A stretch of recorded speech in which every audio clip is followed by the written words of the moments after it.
ओम शांति। ओम शांति। आज 7 नवंबर 2025 प्रातः मुरली। मीठे बच्चे, यह संगम युग सर्वोत्तम बनने का शुभ समय है, क्योंकि इसी समय बाप तुम्हें नर से नारायण बनाने की पढ़ाई पढ़ाते हैं। प्रश्न है, तुम बच्चों के पास ऐसी कौन सी नॉलेज है जिसके कारण तुम किसी भी हालत में रो नहीं सकते? उत्तर है, तुम्हारे पास इस बने बनाए ड्रामा की नॉलेज है। तुम जानते हो, इसमें हर आत्मा का अपना पार्ट है। बाप हमें सुख का वर्षा दे रहे हैं, फिर हम रो कैसे सकते हैं? परवाह थी पार ब्रह्म में रहने वाले की, वह मिल गया, बाकी क्या चाहिए? बख्तावर बच्चे कभी रोते नहीं। ओम शांति। रूहानी बाप बैठ बच्चों को एक बात समझाते हैं। चित्रों में भी ऐसे लिखना है कि त्रिमूर्ति शिव बाबा बच्चों प्रति समझाते हैं। तुम भी किसी को समझाते हो तो तुम आत्मा कहेंगे, शिव बाबा ऐसे कहते हैं, यह बाप भी कहेंगे। बाबा तुमको समझाते हैं, यहाँ मनुष्य मनुष्य को नहीं समझाते हैं, लेकिन परमात्मा आत्माओं को समझाते हैं, या आत्मा आत्मा को समझाती है। ज्ञान सागर तो शिव बाबा ही हैं और वह है रूहानी बाप। इस समय रूहानी बाप को रूहानी बच्चों से वर्षा मिलता है। जिस्मानी अहंकार यहाँ छोड़ना पड़ता है। इस समय तुमको देही अभिमानी बन बाप को याद करना है। कर्म भी भल करो, धंधा अधोरी आदि भल चलाते रहो। बाकी जितना समय मिले अपने को आत्मा समझ बाप को याद करेंगे तो विक्रम विनाश होंगे। तुम जानते हो शिव बाबा इसमें आया हुआ है, वह सत्य है, चैतन्य भी है, सतचित आनंद स्वरूप कहते हैं। ब्रह्मा विष्णु शंकर अथवा कोई भी मनुष्य मात्र की यह महिमा नहीं है। ऊंच से ऊंच भगवान एक ही है, वह है सुप्रीम सोल। यह ज्ञान भी तुमको सिर्फ इस समय पर है, फिर कभी मिलना नहीं है। हर 5000 वर्ष बाद बाप आते हैं तुमको आत्म अभिमानी बनाए, बाप को याद कराने, जिससे तुम तमो प्रधान से सतो प्रधान बनते हो। और कोई उपाय नहीं। भल मनुष्य पुकारते भी हैं, हे पतित पावन आओ, परंतु अर्थ नहीं समझते। पतित पावन सीताराम कहें तो भी ठीक है, तुम सब सीताएं अथवा भक्तियां हो, वह है एक राम भगवान। तुम भक्तों को फल चाहिए भगवान द्वारा, मुक्ति व जीवन मुक्ति, यह है फल। मुक्ति जीवन मुक्ति का दाता वह एक ही बाप है। ड्रामा में ऊंच से ऊंच पार्ट वाले भी होते हैं तो नीचे पार्ट वाले भी होते हैं। यह बेहद का ड्रामा है, इसको और कोई समझ न सके। तुम इस समय तमो प्रधान कनिष्ठ से सतो प्रधान पुरुषोत्तम बन रहे हो। सतो प्रधान को ही सर्वोत्तम कहा जाता है। इस समय तुम सर्वोत्तम नहीं हो, बाप तुमको सर्वोत्तम बनाते हैं। यह ड्रामा का चक्कर कैसे फिरता रहता है, इसको कोई भी नहीं जानते। कलयुग संगम युग, फिर होता है सतयुग। पुरानी को नई कौन बनाएंगे? बाप बगैर कोई बना न सके। बाप ही संगम पर आकर पढ़ाते हैं।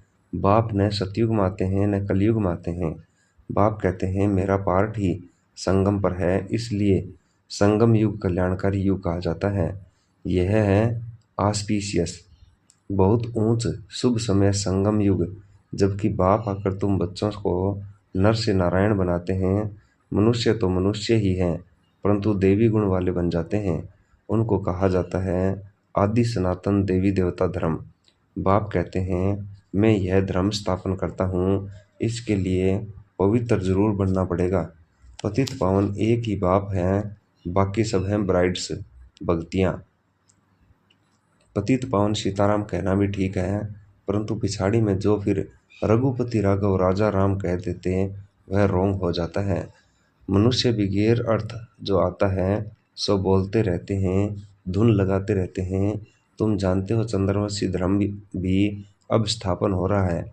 अब आकर बाप आकर ब्राह्मण कुल स्थापन करते हैं। इनको डिनास्टी नहीं कहेंगे, यह परिवार है। यहाँ न तुम पांडवों की न कौरवों की राजाई है। गीता जिसने पढ़ी होगी उनको यह बातें जल्दी समझ में आएंगी। यह भी है गीता। कौन सुनाते हैं? भगवान। तुम बच्चों को पहले पहले जो यह समझानी देनी है कि गीता का भगवान कौन, वह कहते हैं श्री कृष्ण भगवानुवाच। अब श्री कृष्ण तो होगा सतयुग में, उनमें जो आत्मा है वह तो अविनाशी है, शरीर का ही नाम बदलता है, आत्मा का कभी नाम नहीं बदलता। श्री कृष्ण की आत्मा का शरीर सतयुग में ही होता है, नंबर 1 में वही जाता है। लक्ष्मी नारायण नंबर 1, फिर है सेकंड, थर्ड, तो उनके मार्क्स भी इतने कम होंगे। यह माला बनती है ना, बाप ने समझाया है, रुंड माला भी होती है और रुद्र माला भी होती है। विष्णु के गले में रुंड माला दिखाते हैं। तुम बच्चे विष्णुपुरी के मालिक बनते हो नंबर वार, तो तुम जैसे विष्णु के गले का हार बनते हो। पहले पहले शिव के गले का हार बनते हो, उनको रुद्र माला कहा जाता है। जो जपते हैं माला पूजी नहीं जाती, सिमरी जाती है। माला का दाना वही बनते हैं जो विष्णुपुरी की राजधानी में नंबर वार आते हैं। माला में सबसे पहले होता है फूल, फिर युगल दाना। प्रवृत्ति मार्ग है ना, प्रवृत्ति मार्ग शुरू होता है ब्रह्मा, सरस्वती और बच्चों से, यही फिर देवता बनते हैं। लक्ष्मी नारायण है फर्स्ट, ऊपर में है फूल शिव बाबा। माला फेर फेर कर पिछाड़ी में फूल को माथा टेकते हैं। शिव बाबा फूल है जो पुनर्जन्म में नहीं आते हैं, इनमें प्रवेश करते हैं, वही तुमको समझाते हैं। इनकी आत्मा तो अपनी है, वह अपना शरीर निर्वाह करती है, उनका काम है सिर्फ ज्ञान देना। जैसे कोई की स्त्री व बाप आदि मरता है तो उनकी आत्मा को ब्राह्मण के तन में बुलाते हैं, आगे आती थी, अब वह कोई शरीर छोड़कर तो नहीं आती है, यह ड्रामा में पहले से ही नूंद है। यह सब है भक्ति मार्ग। वह आत्मा तो गई, जाकर दूसरा शरीर लिया। तुम बच्चों को अभी यह सारा ज्ञान मिल रहा है, इसलिए कोई मरता है तो भी तुमको कोई चिंता नहीं। अम्मा मरे तो भी हलवा खाना, शांता बहन का मिसाल।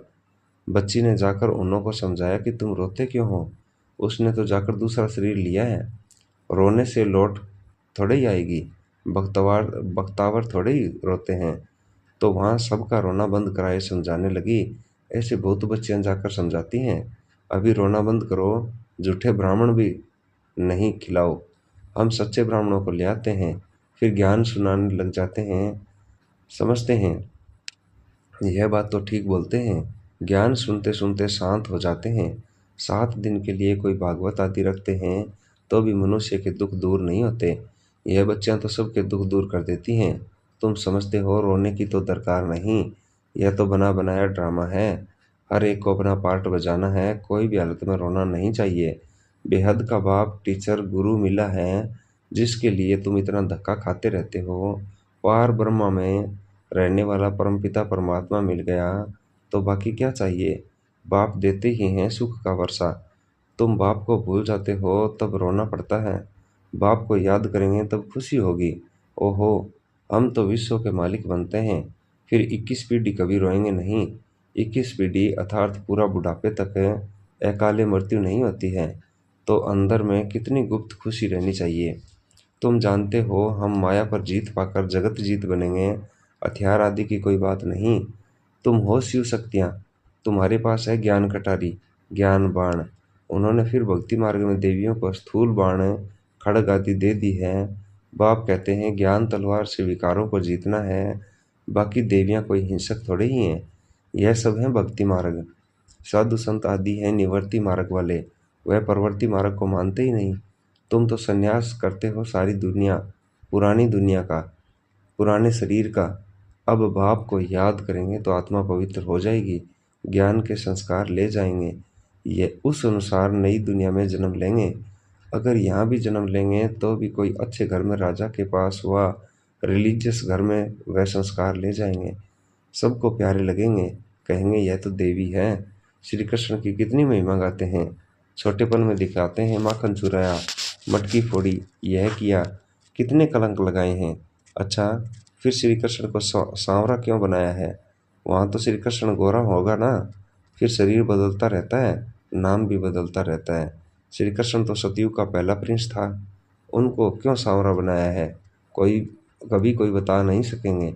वहाँ सांप आदि होते नहीं जो काला बना दें, यहाँ जहर चढ़ जाता है तो काला हो जाता है, वहाँ तो ऐसी बात हो न सके। अब तुम देवी संप्रदाय बनने वाले हो, इस ब्राह्मण संप्रदाय का किसी को पता भी नहीं है। पहले पहले बाप ब्रह्मा द्वारा ब्राह्मणों को अडॉप्ट करते हैं, प्रजापिता हैं तो उनकी प्रजा भी ढेर की ढेर है।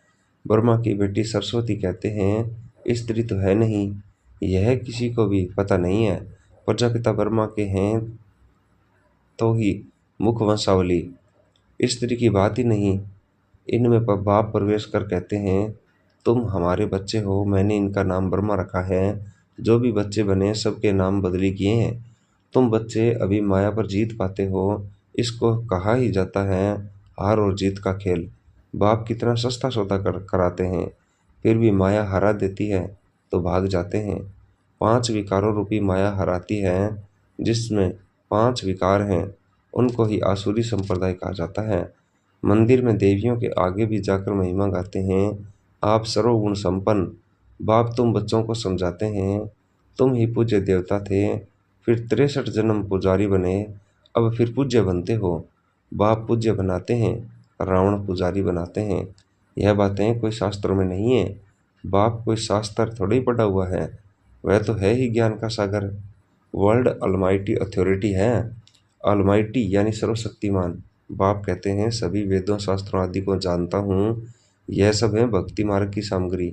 मैं इन सब बातों को जानता हूँ। द्वापर से ही तुम पुजारी बनते हो, सतयुग त्रेता में तो पूजा होती नहीं, वह है पूज्य घराना, फिर होता है पुजारी घराना। इस समय सब पुजारी हैं, यहाँ बातें कोई मालूम नहीं है। बाप आकर 84 जन्मों की कहानी बताते हैं। पूज्य पुजारी यह तुम्हारे ऊपर ही सारा खेल रहता है। हिंदू धर्म कह देते हैं, वास्तव में तो भारत में आदि सनातन देवी देवता धर्म था, न कि हिंदू। कितनी बातें समझानी पड़ती हैं। यह पढ़ाई है भी सेकंड की, फिर भी कितना समय लग जाता है। कहते हैं सागर को स्याही बनाओ, सारा जंगल कलम बनाओ, तो भी पूरा हो न सके। अंत तक तुमको ज्ञान सुनाता रहूँगा, तुम इनका हिसाब किताब बनाएंगे। शुरू में भी बाबा सवेरे सवेरे उठकर लिखते थे, फिर मम्मा सुनाती थी, तब से लेकर छपता ही आता है। कितने कागज खलास हुए। गीता तो एक ही इतनी छोटी है, गीता का लॉकेट भी बनाते हैं। गीता का बहुत प्रभाव है, परंतु गीता ज्ञानदाता को भूल गए हैं। अच्छा, मीठे मीठे शिकलते बच्चों प्रति माता पिता बाप दादा का याद प्यार और गुड मॉर्निंग। रूहानी बाप की रूहानी बच्चों को नमस्ते। धारणा के लिए मुख्य सार।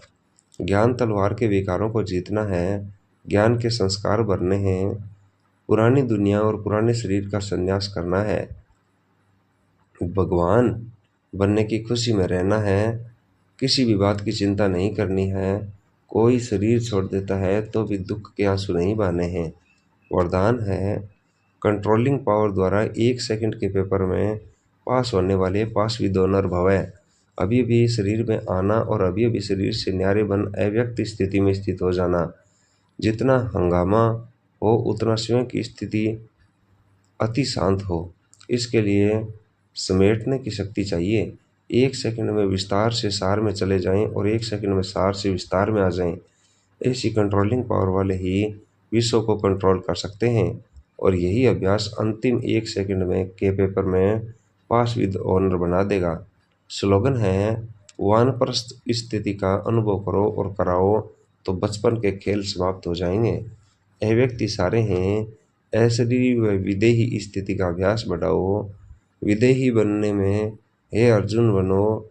अर्जुन की विशेषता सदा बिंदी में समर्थी स्वरूप बन विजयी बना। ऐसे नष्टो मोहा। समर्थी स्वरूप बनने वाले अर्जुन, सदा गीता ज्ञान सुनने और मनन करने वाले अर्जुन, ऐसा विदेही जीते जी सब मरे पड़े हैं, ऐसे बेहद की वैराग्यवर्ती वाले अर्जुन बनो। ओम शांति, ओम शांति।